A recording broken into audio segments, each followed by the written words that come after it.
بسم اللہ الرحمن الرحیم۔ السلام علیکم، میں سمیع ابراہیم اور آپ ہمارا یوٹیوب اور فیس بک چینل دیکھ رہے ہیں۔ امپورٹنٹ ڈیولپمنٹس ہیں اس وقت اسلام آباد مختلف جو کیا سرائیے ہیں ان کا مرکز بنا ہوا ہے اور میٹنگز کی خبریں آ رہی ہیں کیونکہ سپریم کورٹ آف پاکستان کی طرف سے جو وائبز گئی ہیں اس میں چیف جسٹس عمر عطا بندیال اور ججز کی طرف سے یہ بالکل خاص طور پر وہ 8 ججز جنہوں نے سپریم کورٹ پریکٹس اور پروسیجر بل پر حکم امتناعی اس طرح سے دیا تھا کہ جب تک عدالت اس کا جائزہ نہ لے لے کوئی اس پر عمل درآمد نہیں ہو سکتا۔ ان ججز کی طرف سے جو وائبز آئی ہیں وہ یہ ہیں کہ وہ جو توہین عدالت کا معاملہ ہے اس کو بڑی سنجیدگی سے انہوں نے لیا اور اس پر وہ کوئی آرڈر پاس کریں گے، اور جو ان کا آرڈر ہے پیسے کا اگر وہ نہیں دیا اس حکومت نے تو پھر جو بڑے لوگ ہیں وہ گھر جا سکتے ہیں۔ اور جس طرح مظفر آباد ہائی کورٹ نے ایک فیصلہ کیا آزاد کشمیر کے وزیر اعظم کے حوالے سے، اس طرح کا فیصلہ پاکستان میں بھی آ سکتا ہے اور اس میں صرف وزیر اعظم نہیں ہوں گے، ٹاپ کے وہ لوگ شامل ہو سکتے ہیں اس میں جنہوں نے اس بیانیے کو ایڈ دیا۔ حکومت یہ جو ایک بڑی سخت وائبز آئی ہیں تو اس کے بعد جو سٹیک ہولڈرز ہیں، میں جو طاقتور حلقے ہیں میں ان کی بات کر رہا ہوں۔ آپ سمجھ گئے ہوں گے کہ ملاقاتیں سیکورٹی کے جو بہت ساری جو چیزیں ہیں، جو بریفنگز ہیں، عدالت کا تو یہ حکم تھا کہ یہ سب کچھ پہنچایا جائے۔ یہ انہوں نے جب الیکشن کمیشن کی ہو رہی تھی سماعت تو انہوں نے الیکشن کمیشن نے یہ کہا تھا کہ ہم آپ کو وہ انفارمیشن دے دیتے ہیں، پھر سیکریٹری ڈیفنس نے بھی کہا تھا کہ ہم آپ کو ایک اورل پریزنٹیشن دیتے ہیں، لیکن سپریم کورٹ آف پاکستان نے اس وقت اس بات کو ایکسیپٹ نہیں کیا تھا اور صرف ایک ریٹن سٹیٹمنٹ لی تھی۔ انہوں نے پریزنٹیشن چیمبر میں لینے سے انہوں نے کہا تھا کہ اس کی ابھی ضرورت نہیں ہے، اگر ضرورت محسوس ہوئی تو ہم بلا لیں گے، لیکن وہ نہیں ہوا تھا۔ تو آج یہ بتایا جا رہا ہے مجھے ذرائع کی طرف سے کہ وہ ایک بریفنگ دی گئی ہے، بظاہر وہ جو انفارمیشن سبمٹ ہونی تھی الیکشن کمیشن کو وہ سپریم کورٹ آف پاکستان کو دی گئی ہے، براہ راست دی گئی ہے۔ اب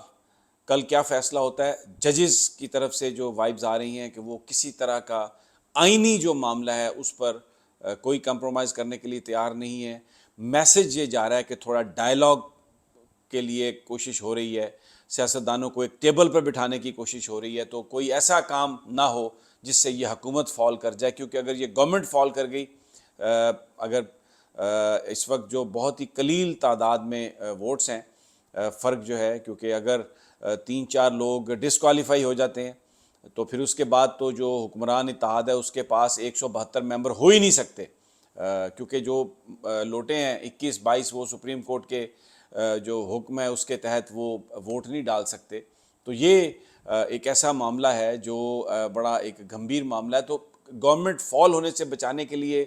جو یہ جو نااہلی ہے اس سے بچانے کے لیے بیہائنڈ دا سین آپ سمجھیں جو میں کہہ رہا ہوں، بہت زیادہ اس وقت ہیکٹک کنسلٹیشن ہو رہی ہے، لیکن سپریم کورٹ بالکل آئین اور قانون سے ہٹ کر کوئی بات کرنے کے لیے تیار نہیں ہے۔ کل صبح یہ ہو جائے گا۔ دوسری جانب جو حکمران اتحاد ہے اور خاص طور پر ان کا جو حمایتی میڈیا ہے، وزیر قانون جو ہیں،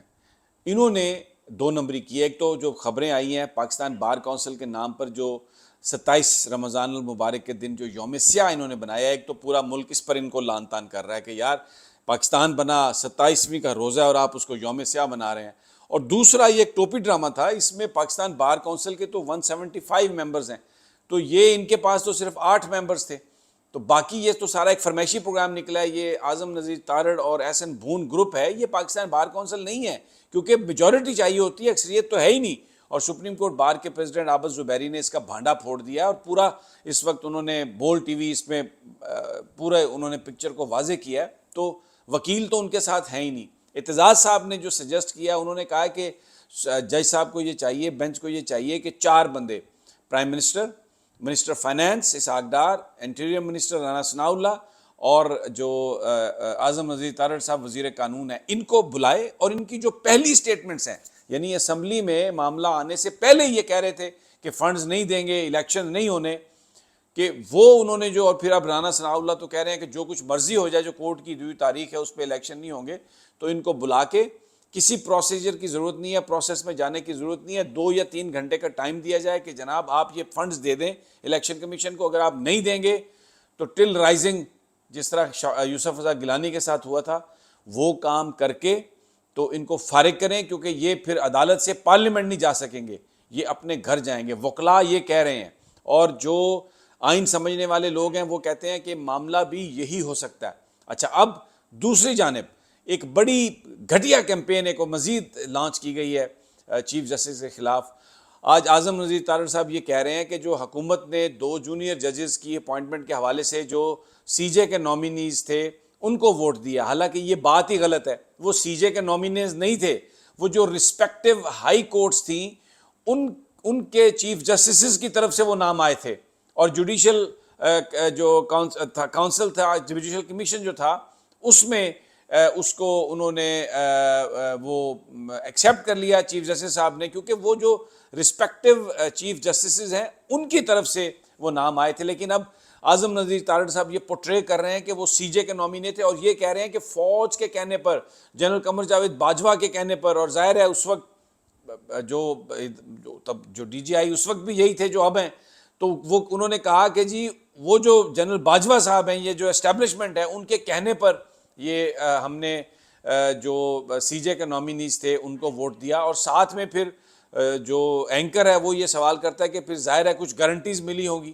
تو یہ آج جو یہ بات کرنی کہ وہ جو 2 ججز ہیں شاہد وحید صاحب اور احسن رضوی، وہ کیونکہ اس بینچ میں شامل ہیں جنہوں نے یہ جو پارلیمنٹ کے اندر یہ جو جال سازی کرنے کی کوشش کر رہے تھے اس کو سٹے آرڈر دیا، وہ ان 8 ججز میں شامل ہیں. تو انہوں نے آج ان کو جس طریقے سے ان کی اپوائنٹمنٹ کے بارے میں یہ جو پروپیگنڈا کیا ہے، اس نے اس آگ پر جو ہے نا وہ تیل جیسے پھینکا، اس طرح سے اس آگ کو بڑھایا. تو جو ججز ہیں وہ بالکل مصمم اپنی جگہ پر قائم ہیں. تو یہ ایک طرف سے مذاکرات کی بات ہو رہی ہے، ان کو بریفنگز دی جا رہی ہیں سیکورٹی کے نام پر، اور دوسری طرف یہ جو پولیٹیکل گورنمنٹ ہے یہ ان ججز کو بدنام کرنے کے لیے عدلیہ کا اس کا میڈیا کا بھرپور استعمال کر رہے ہیں. چاروں طرف سے آنسلاٹ ہے، ایک سپیکولیشن ہے، اور ایک عدلیہ پر بالکل حملہ آور ہونے کے لیے یہ تیار بیٹھے ہوئے ہیں. تو یہ 3-4 دن کا ٹائم ہے،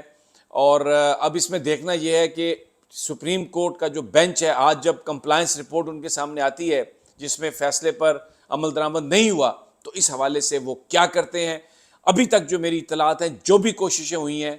وہ کامیاب نہیں ہوئیں. ایک بات کا اندیا ضرور ملا مجھے کہ اگر سنجیدگی سے یہ سیاستدان بیٹھ کر انتخاب کی کوئی ایک دن کی تاریخ جو ہے وہ قریب کی تاریخ پر آمادہ ہو جاتے ہیں تو سپریم کورٹ ریسیس پہ جانے کے لیے تیار ہے. سپریم کورٹ نے یہ واضح کیا کہ ان کے نزدیک سب سے اہم بڑا مسئلہ جو ہے وہ الیکشنز ہیں، اور اگر ایک دن الیکشن کرانا ہے تو یہ سیاستدان ایک تاریخ دے دیں، تاکہ پھر اس کے بعد یہ جو نگران بنائی گئی ہے یہ تو اس طرح سے نہیں چل سکتی، پھر سارے معاملات جو ہیں وہ طے کر لیے جائیں گے. تو اس میں سپریم کورٹ ریسیس میں جا سکتا ہے. لیکن اگر کوئی ڈائلاگ بھی نہیں ہے اور یہ اسی طرح سے جو پروپیگنڈا جاری ہے اور آئین کی وائلیشن ہو رہی ہے، تو پھر چیف جسٹس عمر عطا بندیال کے قریبی ذرائع کا کہنا ہے، جو وکلاء ان کو جانتے ہیں سمجھتے ہیں کہ بڑا سخت میسج آ رہا ہے سپریم کورٹ سے. آج کی جو یہ ابھی بھی رات ہے، 27ویں کی رات ہے، زمان پارک میں عمران خان صاحب عبادت میں مصروف، دعائیہ بڑی زبردست ایک تقریب ہوئی، نعتیں اور اللہ کا نام لیا گیا. 27ویں کی اس وقت رات ہے، یہاں پر پورے پاکستان میں دعاؤں کا سلسلہ بھی ہے، عبادت کا سلسلہ بھی ہے، اور یہ جو ہیکٹک پولیٹیکل ایکٹیویٹی ہے یہ بھی چل رہی ہے. ہر بندہ اپنے اپنے کام کو لگا ہوا ہے. اب لیٹس سی کہ کیا اس کا نتیجہ نکلتا ہے. ہم انشاءاللہ کل سپریم کورٹ میں موجود ہوں گے، آپ کو پوری تازہ ترین انفارمیشن دیں گے. اجازت دیجیے تب تک، اللہ نگہبان.